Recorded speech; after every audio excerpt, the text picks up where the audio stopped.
Have you always wondered like what it would like to actually get started with journaling, but then you kind of get stuck at the moment where you have the book, but you don't know what to write about?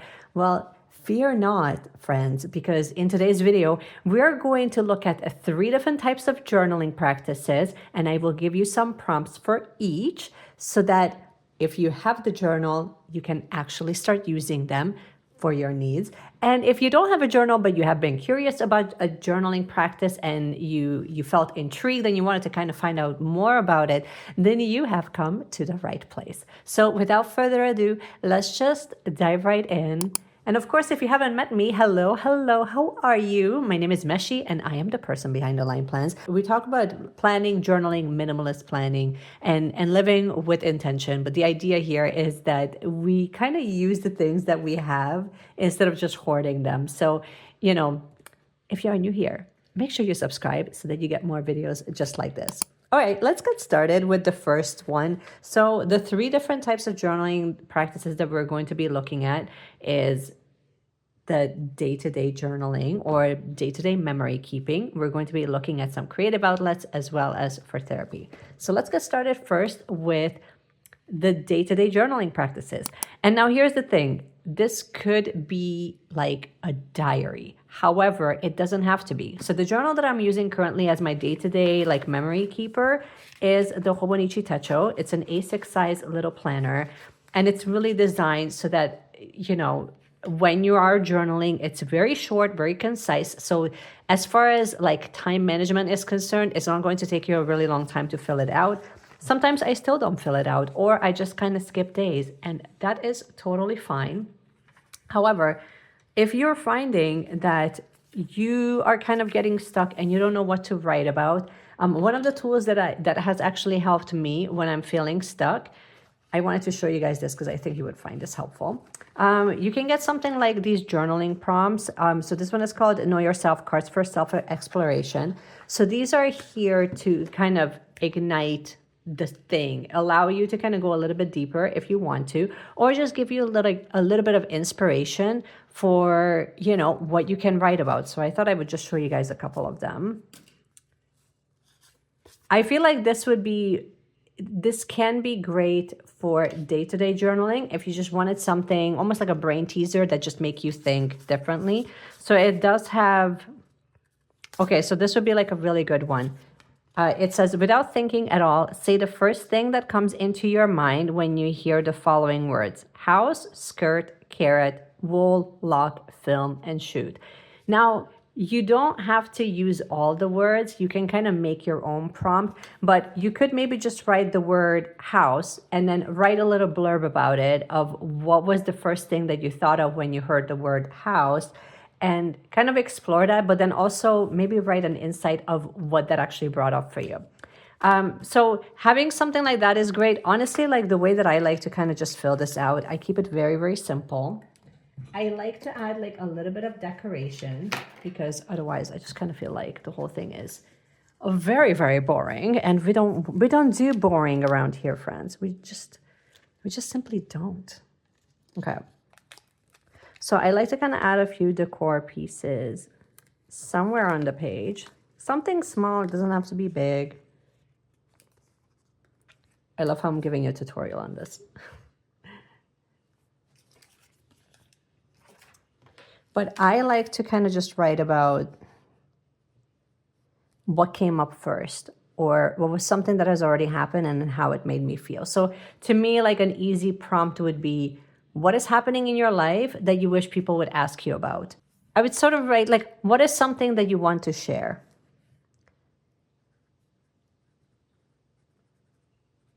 So once you're kind of done, we can also spend a few moments checking back in with this at the end of the night. But I think that the whole idea is so that we don't linger here. You're not going to be really doing too much decoration, which is actually one of the things that I really, really love about this journal, that it makes it really easy for you to just kind of check in with it when you want to, and also to keep up with it, so it doesn't feel like a chore. So I can kind of do this first thing in the morning, I can do it at the end of the night, and it doesn't feel like this big heavy thing that it feels like a massive obligation. So that's it. on memory keeping. Let's move on to the next category, which is now decorative or creative journaling. So to me, creative journaling would have to go into my traveler's notebook, just because everything about this journal or everything about this setup just screams, take me on an adventure. Take me somewhere new that I haven't experienced, and I'll make sure that I will not only catch all the memories because I will give you space for it, but I will make sure that it will feel lived in and sort of like I was present with you while you were collecting all the things and all the memories in the process. So that's sort of the vibe that I generally get. And I love adding notebooks in here that can really just do some day-to-day journaling with. And I have done a video before where I've set a 10-minute timer. So what I would recommend is if you're new and you want to do more creative journaling, then I don't think that you necessarily would need like a journaling card to kind of give you a prompt. You could just write about the same thing that you potentially wrote in your day-to-day memory keeper. But what I would actually start with is not necessarily the thing that you write. I would actually start with having all of your washi tapes,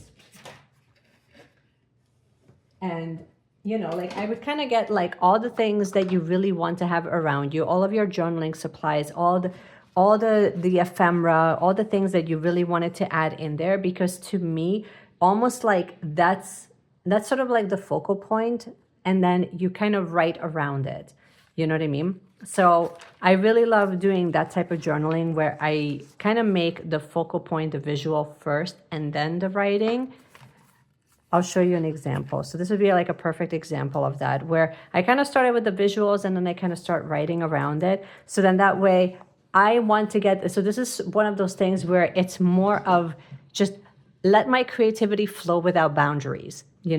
Let me just use all the things, because half the time, like when you get like a lot of like different sticker sheets and just journaling supplies, personally for me, I find that I cannot wait to use them. Like I get really excited to use them, and just like any excuse for me to kind of play around with it and make it like a tactile experience, it's so important. And so, I would kind of open with that. And if you have like 2 pages, so here I've done, as I'm ripping my page, here I have done a vision board. Unfortunately, there was some glue residue left over.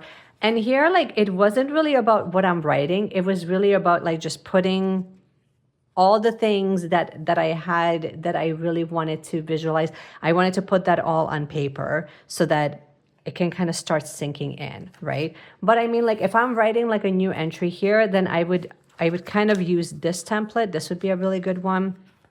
Or this one. This is also a really good one, where it's not so much about how much I'm writing. It's more about just giving myself time, like that 10 to 15 minutes, where I can sink in and really let my imagination go wild of like where I want to place, texture, and where I wanted to place imagery and what actually makes sense for me. So hopefully that makes sense. And I mean, like if you're one of those people that really love buying like journaling supplies in general, I think that you would resonate with having like a journaling, like you would love like basically a dedicated journal where you can have your creativity become messy and expressed fully. So that's kind of how I look at this. Is just a grid insert that I have from Baumkuchen, but honestly, any like blank pages. I know that Travelers also makes, like if you wanted to use, like depending on the medium that you wanted to use, they also make one where you can use watercolor. So if you wanted something more of an artistic expression, then that would be sort of the route that I would go into. I think that here with having a creative journal, it just kind of gives you that like little pocket of outlet where you essentially create the rules and you kind of go in whatever flow you feel more pulled towards. And I think that's kind of half the fun of it, of these types of journals, where it doesn't necessarily have to be all about like a structured prompt or like a specific memory. You can keep it as clean or as messy as it feels right for you. Because ultimately, at the end of the day, I don't think that there has to be one certain way that you kind of give yourself permission to express yourself. And I also like ultimately like nobody's going to read this. Do you know what I mean? So it's more just about you having that outlet so that you can kind of leave on paper whatever feels right in that moment. You know, I think that sometimes we worry so much that it needs to be proper, or it needs to be done a certain way, or the dot stickers need to be here, or you know what I mean? Like we kind of want almost like a template so that we can follow certain rules. But the rule is to actually allow yourself to make it look crappy if that's what comes out. Because at the end of the day, I don't know, artistic expression it doesn't really need to have like that high structure because it uses a different part of your brain. So that's all I wanted to say about that. But I mean, I really like the Traveler's Notebook because it's essentially designed to kind of hold all of your ephemera and your memories and things like that, especially when you're on the go. And when you're not on the go, then it also can still hold all the things for you that you really wanted to express on paper. Let's move on to the therapy journal and why I think you would need one, or why you should have one. Let's talk about it. So here for like therapy journaling, I use this. Honestly, you can use whatever you want. It can be like a small little notebook. It can be a big notebook. I chose the Midori. I think this is called the Midori notebook, or no, I think it was called the diary. I will pop the name right on the screen so you can see it. But basically, it's a dot grid notebook. And then you have like this perforation that's happening right in the bottom corner. And I personally love this because here this becomes more about like expressing yourself and really allowing you to go deeper into how you're feeling without like dressing it up. So to me, this journal doesn't really necessarily become about the decoration. It becomes about the meat of it. It becomes about sort of starting with like one simple idea or one simple feeling or one simple memory, and then allowing you to like really extend on it. So the way I always kind of thought about this journal or any type of therapy type journals is imagine like someone is sitting across from you and you have something heavy on your heart, or maybe you have something exciting to share, or maybe you have something that just needs a deeper explanation. So this would be something where it needs a deeper explanation and therefore you wanted to kind of lean into it rather than suppress it. And I think writing can be like a really great creative expression of that, especially if you're not so easily feel comforted or comfortable speaking to people about it. So sometimes this could be like sort of like that first layer of getting to like really giving yourself the permission to really explore how you're feeling. So to me, like I usually write here when I really want to kind of hash out my feelings and give it space to breathe. So I don't necessarily mean like it's always something heavy, but it's something that needs a longer explanation. Or if I just feel like, my traveler's notebook isn't enough for me to write in, then I come here. And so a lot of the times, like it was actually just recently that I started adding a little bit of color just so that the pages don't feel so boring. But I don't feel that it really needs it, So it's one of those things where when I feel like writing, when I feel like that moment comes where, okay, this is where I need to kind of lay it out, then this is where I go.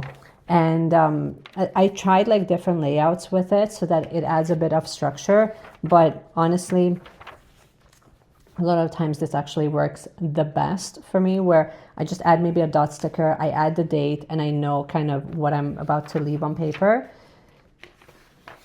And then here we are. But I like the fact that it's very, very simple, because I don't think that journaling needs to be very complicated. You just need to have an outlet where you can kind of write about whatever's on your heart. Morning pages seem to be like really similar, where you just kind of do like a stream of consciousness writing. You can use this as a stream of consciousness writing because it is essentially a form of therapy. After a while of writing, you will essentially have the ability to kind of tap into your subconscious and potentially rewire it if that's what you want to do. But when you're just first getting started, I think even just getting comfortable with the idea of writing and kind of meeting yourself on paper, because generally speaking, when you write, it's a different version of yourself that shows up than when you're speaking. By the time we're speaking or we're communicating, I believe that it's sort of like a more filtered version of ourselves that comes up. But when we're just connecting with paper, it's sort of like that that direct connection to your brain of what's, and your heart and like your nervous system and whatever is really being processed, then you have the ability to kind of leave it all on paper. So I have done this like for years now, and honestly, like I don't write often enough in here, but I also don't, I kind of use this tool when I need to, not something that I feel like obligated to. One thing I wanted to mention about literally any of these journals is the idea with journaling is so that it becomes a complement to your life versus an obligation. And I think sometimes we get caught up in this idea that, well, I bought the thing, I want to use the thing, which I agree with, but I also don't think that it needs to feel like a chore. So something that allows you to express yourself one way or the other should never really feel like a heavy burden. It should always feel like a soft invitation. So just kind of pay attention to how you actually feel about the things, because these are actually just things. Like it's not that deep. It's a booklet. It's a booklet with a cover on it. It's more about who do you become in the process of actually writing when you do give yourself the permission.